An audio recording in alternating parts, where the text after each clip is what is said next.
I am beginning to see a connecting storyline here amidst these compiled legends. So I shall list an assumed possible history here along with some supportive suggestions as to how this all could be possible. I usually assume that my viewers have a more sound mind than to think that what we call mystical is purely supernatural fantasy and that it has no merit of truth to it. Remember, even lies are built from some facet of truth. So first let us take in the possible aspect of a civilization here before our own. Now a majority of men has come to accept and concern themselves with only our species as Homo sapiens to be that of the only advanced form of life to have existed here, but they do not truly grasp the expense of time and the decay of erosion over long periods. There are traces found here and there of civilizations that had once used advanced methods of architecture, geometry the likes of which we still can barely understand, and when we do there is no doubt that these methods are too far advanced for primitive monkey mammalian creatures to have used and developed them. So let us use our own advancement from primitive writing in early Egypt until now, where we have advanced in the science and technology we have today. Roughly 4,000 years it took a species to go from primitive writing and language to technology advanced enough to leave our orbit of our world and begin looking to colonize other worlds. Our world has been here with atmospheric conditions to support life on it for 3.8 billion years. When comparing the statistical possibility, there could have been numerous civilizations that have come and gone, returning to the dust from which it came along with their city structures that, if not eroded by time, would have been swallowed beneath the continental subduction zones and are most likely being melted or have melted into raw elements and returned to the Earth's soil again. So logically there is an explanation to previous civilizations that have vanished with no trace left. Also, considering the weight of the object could gauge how fast it sinks towards the center, at a rate faster than the dinosaur fossils found. If there were building structures, they would most likely be found beyond the 300 million mass exodus fossil line. Now with that said, I shall extend the next theory here to be assumed as plausible. The fact that out of all the stars and systems we have discovered is the belief that we are the only world to develop life on it.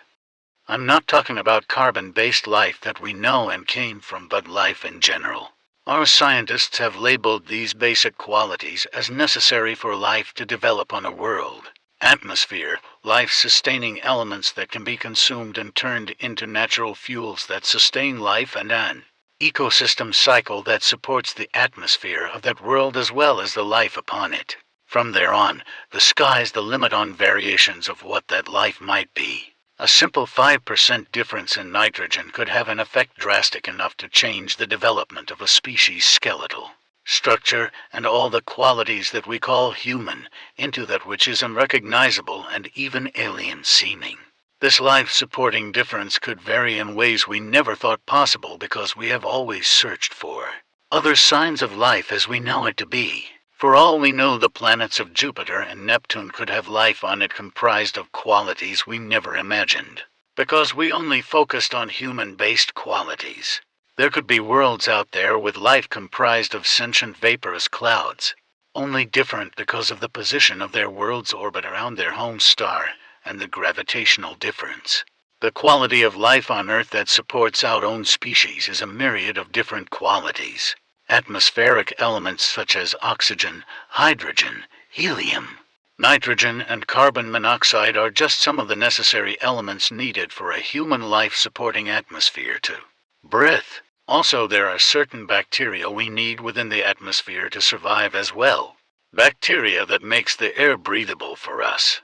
Also, there is our necessity to consume water, with its own pH balance of bacteria for it to nourish and replenish our body's quality of life. Also, the gravity caused by our world's orbit around the sun and our orbiting moon that creates the friction of magnetic energy which causes our atmospheric shield to be possible. These are just some of the basic qualities we humans require to survive here. Any variation to these elemental factors could wipe us out or even cause our habitable requirements to drastically alter. Now with that said, before I take this into too far of a sci-fi concept, is that the legends and myths of those who came Before us, the cultures and civilizations that were here during the flood event or even before that. There is a legend that seems to be elusive in finding the conclusion to. For some reason we keep getting distracted and end up with the same close-minded conclusion that we are the only life to exist in the universe and there are no alien life forms out there. This dogmatic rhetoric has become both foolish and a hindrance to our evolution. I shall try to attempt to finish what Zachariah Sitchin and others have attempted to explain. To save time I shall pick up where he left off as I have previous videos that explain this background. But we were met with the same resistance. For those who know this story and history, take these warnings to heart. If you seek to find the elusive truth, skip over the Sumerian history of Sitchin's works. It's a trap. I saw the trap from a distance and avoided it and applying any history of the Sumerian culture until the end and was able to bypass the rhetoric runaround everyone else gets stuck in. As the legend goes, here on this world an alien race had come, foreseeing a great stellar disaster that could endanger all life in the universe through their simulated programs. So they commissioned to build various facilities to house technology that would last through the spans of time until the time when that event would occur. This species had commissioned mankind to build these facilities and augmented many of their strongest among them, men of valor and men of renown, to become these giants among men to help them build these structures. Then they left after finishing. Now there is a conflict from this point. Some say there was an inner rebellion against them by others that were enslaved to these beings. Others say that we rose up on rebellion against them.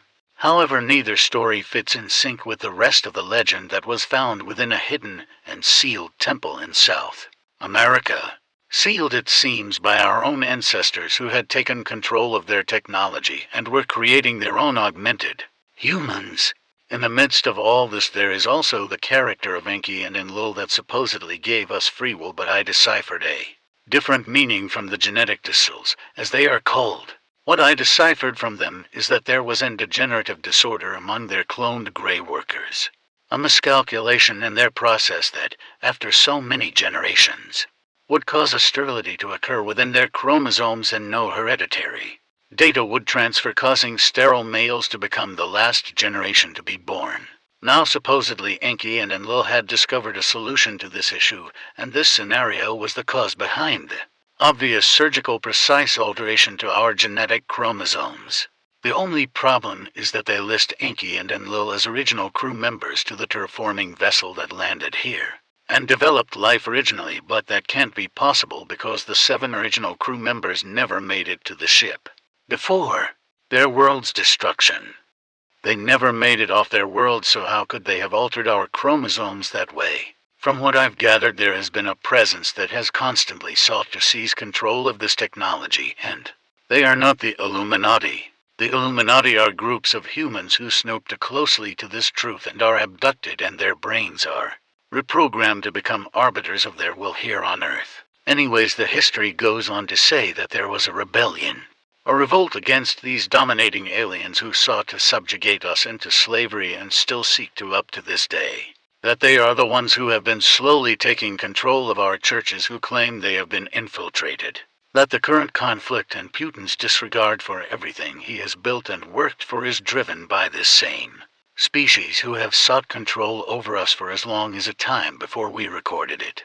And by my calculations, considering their response time of under a month to situations that threaten this grip of control, that if they don't reside within our system, then they are somewhere very close to us. I saw the imagery from the approaching objects at light speed, and that hue over the image is a byproduct of visual illusion technology, or better called cloaking technology. So this is either coming from something within our system or along the outer edges, or it is coming from a civilization here on Earth that has been here longer than the others and therefore have the upper hand to alter the historical evidence without question, and have upheld this illusion for a long time. Juno, a scientist and member of the Isu, was born in the city of Fan into the Illuminate caste. In 2200 of the Isu era, the staff of Hermes Trismegistus is forged. Now moving on to 2223 Isu era, Juno recovers a prototype of the Shroud of Eden housing the consciousness of its creator, Consus. 2296 Isu era is a pivotal year in both human and Isu history, as Adam and Eve, two human Isu hybrids, stole an apple from Eden and waged a rebellion against their creators, the Isu, in hopes of ending humanity's servitude to their creators. Her boyfriend killed himself. She was telling him, knew her. Between the years 2296 to 2306, while the 10-year-long war was ongoing between humanity and the Isu, several events took place, starting with a summit taking place by the Sister Realms through a delegation of the Atlantean embassies regarding the latest discoveries of the Atlantean Solar Dynamics Observatory, discovering the threat of a solar instability.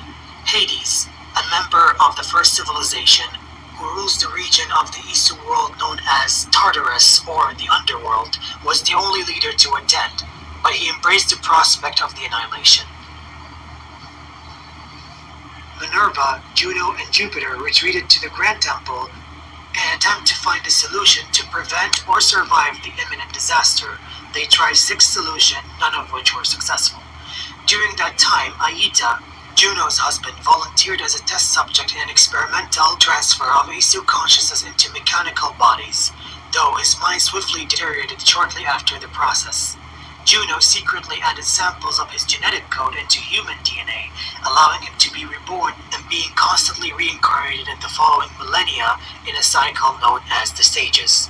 After that, she agreed to end his suffering and euthanize him.